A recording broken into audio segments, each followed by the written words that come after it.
ebyobusiru nga twatumente bagezi no Bobby Wine tayina kino neda kyetegeeza kino ti byonna ebikoledde South it's the pressure of that gentleman. Bobby Wine tayina pressure yakoze let me tell you wano mutaddeko ne lockdown osimutteekako lwa Bobby nti yabamaka mu Kampala. Let me tell you if Bobby Wine was powerful we would see no leader, no MP not going to parliament. The noble MPs wouldn't be going to parliament. This is what happened in Ghana.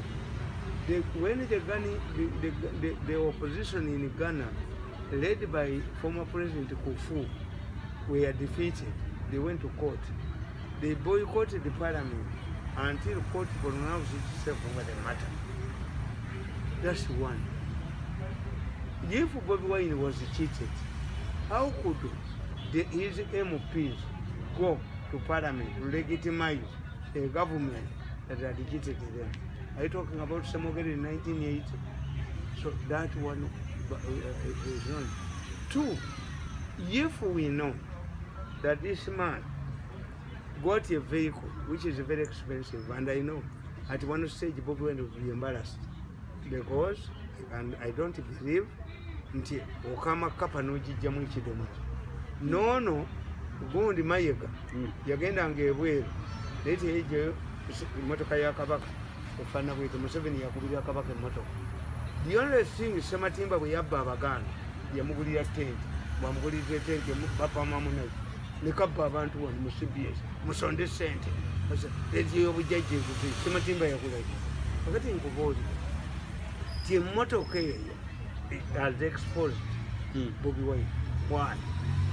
If it is a donation, let Bobby Wine tell us who donated it. If it is only a donation, you tell us the people who were arrested by allowing Bobby Wine's vehicle to come.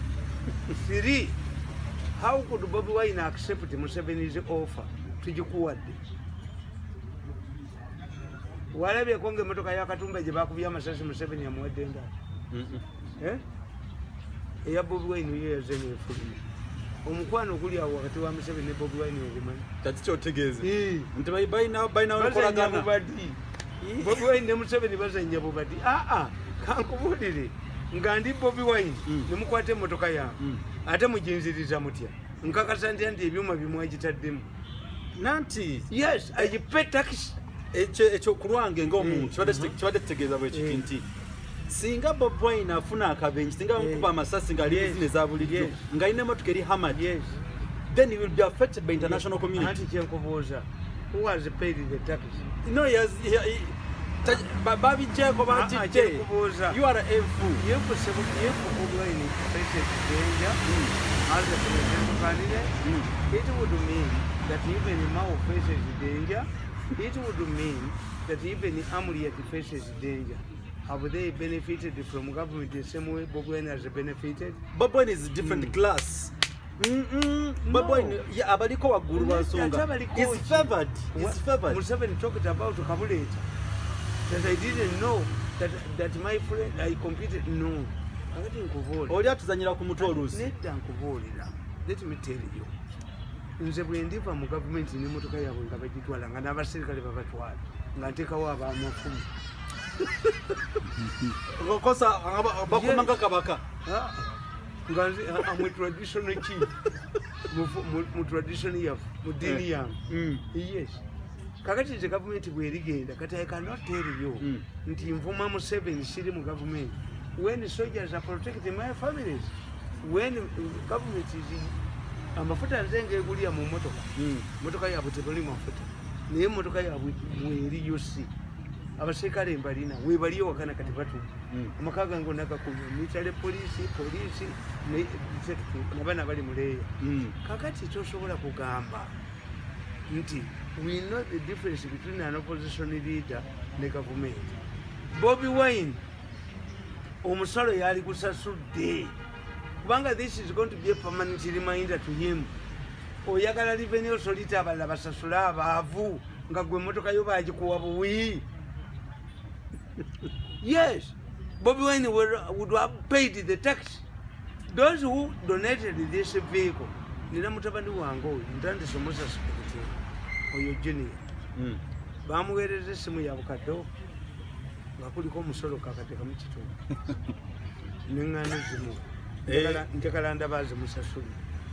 Tujja zimusasula. Yanti kyenkubuulira. Let the person who gave this Junior essimu ey'obukadde obutaano clear the tax. But if government gives him abamuli venire bangago tijikusonyiwe, I will start suspecting him. Is it normal? Why does it apply to you alone? Mweche mutamanyi nti toyinza kugamba nti omusajja wamumala. Omusajja bw'oba wamumala nga wafumbirwa ewalala, bwe wabaayo olumbe oba embaga ogenda ne mulamu wo. N'omwana gwe wazaalayo bwe mugenda mu kyaki otuula na bbaawo era tebakwanjula.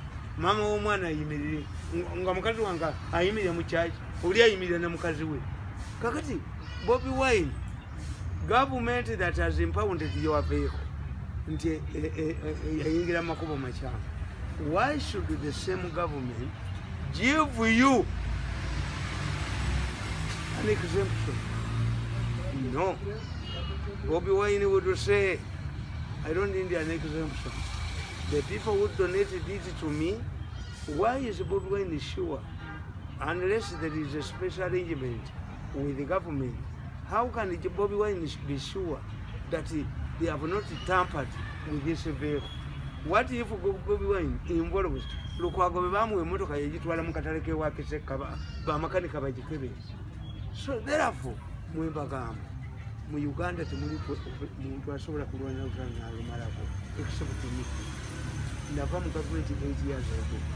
Sigendangako kweyajula mu advisor. In fact, I'm telling you, that job, that post of being an advisor to Museveni will be expanded from my record.